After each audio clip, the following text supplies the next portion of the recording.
मत्ती सुवार्ता याचे 9 अध्याय 1 ते 38 वचने. येशू एका पक्षघाती मनुष्याला बरे करतो. येशू नावेत चढला व परत आपल्या नगरात गेला. तेव्हा काही लोकांनी पक्षघात झालेल्या मनुष्याला त्याच्याकडे आणले. तेव्हा तो मनुष्य बाजेवर पडून होता. येशूने त्याचा विश्वास पाहून त्या पक्षघाती मनुष्याला म्हटले, तरुण मुला, काळजी करू नकोस, तुझ्या पापाची क्षमा झाली आहे. नियमशास्त्राच्या काही शिक्षकांनी हे ऐकले आणि ते आपसात म्हणाले, हा मनुष्य तर ईश्वराची निंदा करीत आहे. त्याचे विचार ओळखून येशू म्हणाला, तुमच्या अंतःकरणात तुम्ही वाईट विचार का करता? कारण तुझ्या पापाची क्षमा झाली आहे असे म्हणणे किंवा उठून चालू लाग असे म्हणणे ह्यातून कोणते सोपे आहे? परंतु तुम्ही हे समजून घ्यावे की मनुष्याच्या पुत्राला पृथ्वीवर पापाची क्षमा करण्याचा अधिकार आहे. मग येशू त्या पक्षघाती मनुष्याला म्हणाला, उठ, आपला बिछाना घे आणि घरी जा. मग तो उठून आपल्या घरी गेला. लोकांनी हे पाहिले व ते थक्क झाले आणि ज्या देवाने मनुष्यास असा अधिकार दिला त्याचा त्यांनी गौरव केला. येशू मत्तयाची निवड करतो. मग येशू तेथून पुढे निघाला. तेव्हा त्याने मत्तय नावाच्या माणसाला जकातीच्या नाक्यावर बसलेले पाहिले. तेव्हा येशू त्याला म्हणाला, माझ्या मागे ये. तेव्हा तो उठून त्याच्या मागे गेला. येशू मत्तयाच्या घरी जेवत असता पुष्कळ जकातदार व पापी आले आणि येशू व त्याचे शिष्य त्यांच्याबरोबर जेवायला बसले. फरिसायांनी ते पाहिले. त्यांनी येशूच्या शिष्यास विचारले, तुमचा गुरु जकातदार व पापी यांच्याबरोबर का जेवतो? येशूने त्यांना हे बोलताना ऐकले. तो त्यांना म्हणाला, जे निरोगी आहेत त्यांना वैद्याची गरज नाही, तर जे आजारी आहेत त्यांना आहे. मी तुम्हाला सांगतो, जा आणि ह्याचा अर्थ काय ते शिका. मला यज्ञ पशूची अर्पणे नकोत, तर दया हवी. मी नीतिमान लोकांना नव्हे तर पापी लोकांना बोलावयास आलो आहे. येशू इतर धार्मिक यहुद्यांसारखा नाही. मग योहानाचे शिष्य त्याच्याकडे आले आणि त्यांनी त्याला विचारले, आम्ही व फरिसी पुष्कळ वेळा उपवास करतो, पण तुझे शिष्य उपवास करीत नाही, ते का? येशूने त्यांना उत्तर दिले, नवरा मुलगा वर सोबत असताना त्याचे वराडी दुःखी कसे होतील? अशी वेळ येईल जेव्हा नवऱ्या मुलाला त्यांच्यापासून दूर केले जाईल, तेव्हा ते उपवास करतील.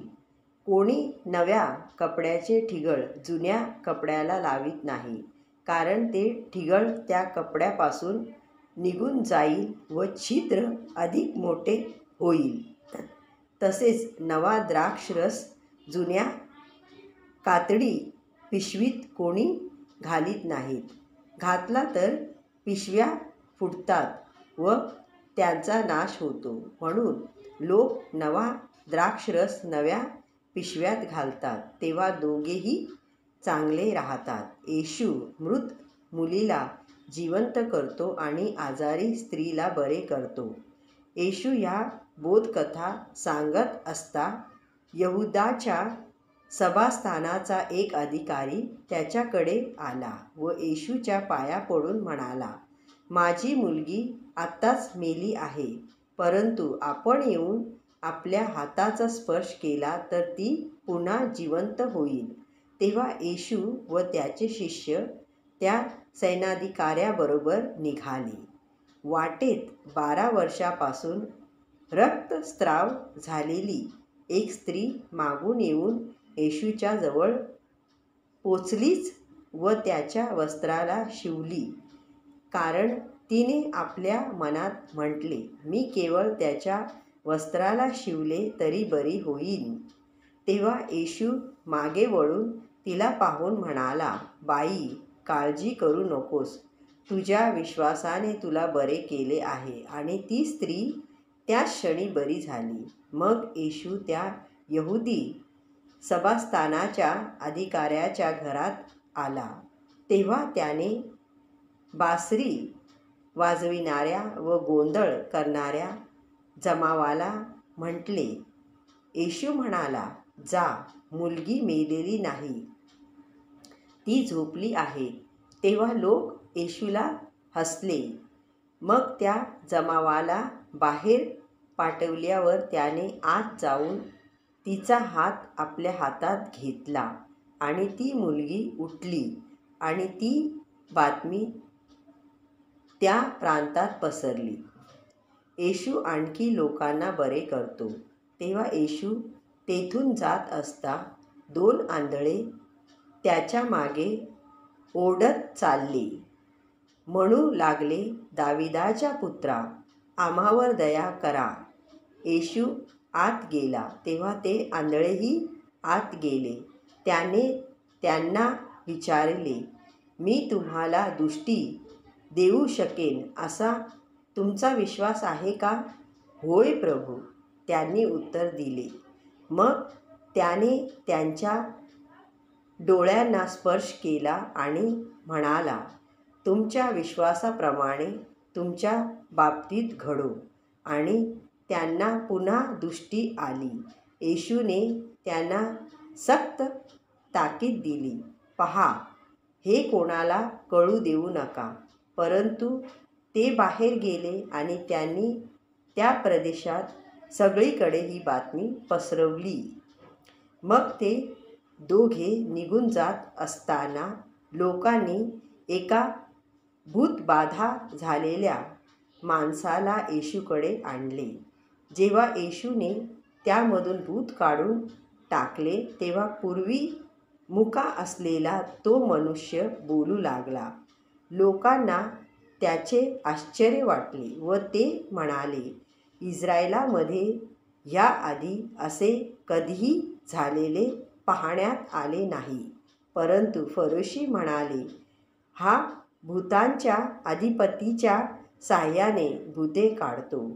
येशूला असहाय्य लोकांविषयी कळवळा वाटतो.